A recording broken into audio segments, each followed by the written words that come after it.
মানে প্রধানমন্ত্রী, মালয়েশিয়াগামী 31,000 যুবকের ভাগ্য অনিশ্চিত, স্বপ্ন ভেঙ্গে চুরমার। 17,000 কর্মীর অনুমতি সহ সব কিছু রেডি ছিল, 31শে মের মধ্যে পাঠানো যায় নাই।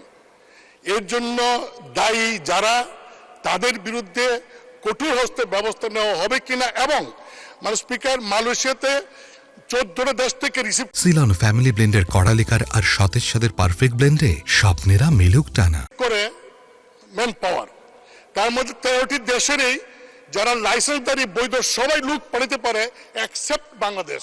শুধুমাত্র বাংলাদেশেই মালয়েশিয়ার কিছু লোক এবং বাংলাদেশের কিছু লোক মিলে মাত্র নির্দিষ্ট কয়েকটি এজেন্সির মাধ্যমে পাঠাইতে হয়। আমার প্রশ্ন হলো যে 14টি দেশের মধ্যে 13টি দেশ যদি সবাই লাইসেন্সধারী কর্মী পাঠাতে পারে, বাংলাদেশ কেন পারে না? এই জন্য দায়ী কে? মন্ত্রণালয়, আমাদের ডিপ্লোমেট বা কি? এই দুইটা বিষয়ে দেশবাসী আপনার কাছ থেকে জানতে চায় মাননীয় প্রধানমন্ত্রী। ধন্যবাদ। মাননীয় প্রধানমন্ত্রী।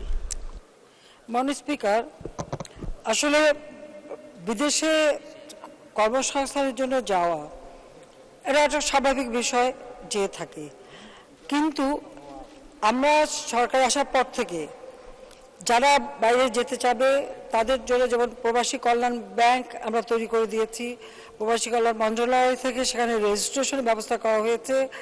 আমরা যে সারা বাংলাদেশ ব্যাপী ডিজিটাল সেন্টার করে দিয়েছি, তার মাধ্যমে রেজিস্ট্রেশন করতে পারে সেই সুযোগটাও করে দেওয়া হয়েছে। কিন্তু এছাড়াও কিছু লোক সবসময় ওই দালালের খপ্পরে পড়ে এবং দালালদের ধরে যেতে চায়, এবং এই যেতে যেয়েই কিন্তু তারা সমস্যা পড়ে যায় এবং সমস্যা তৈরি হয়। আর এবারে যেটা যাওয়ার কথা ছিল, হ্যাঁ, আমরা কিন্তু মানে স্পেশাল ফ্লাইট দিয়ে অন্যান্য ফ্লাইটের সঙ্গে সংযুক্ত করে কিন্তু সবাইকে পাঠানো হয়েছে, কিন্তু অনেকে বাদ পড়ে গেছে। এই বাদ পড়ার কারণটা কি সেটা অনুসন্ধান করা হচ্ছে। আরেকটা বিষয় আমার মনে হয় মাননীয় সংসদ সদস্য সঠিকভাবে বলেছেন যে যখনই আমরা আলোচনা করে ঠিক করি কত লোক যাবে কি যাবে, ঠিক তখনই দেখা যায় যে আমাদের দেশের এক শ্রেণীর লোক তারা ওই ম্যানপাওয়ারে ব্যবসা করে এবং তারা তড়িঘড়ি করে লোক পাঠানোর চেষ্টা করে। আবার এদের সাথে ওই মালয়েশিয়ারও কিছু সংযুক্ত আছে, যার ফলে জটিলতার সৃষ্টি হয়। প্রতিটি বারই যখনই আলোচনা করে, সরকারি পক্ষ থেকে আলোচনা করে একটা সমাধানে যায়, তখনই কিছু লোক দ্রুত সেখানে ছুটে যায়, যে একটা মানে একটা অস্বাভাবিক পরিস্থিতির সৃষ্টি করে। অনেক সময় যাওয়া যায়, তাদের কাজেরও ঠিক থাকে না, চাকরিরও ঠিক থাকে না, বেতনেরও ঠিক থাকে না, তারা সেখানে যে বিপদে পড়ে। এটা শুধু মালয়েশিয়া না, অনেক জায়গায় হয়।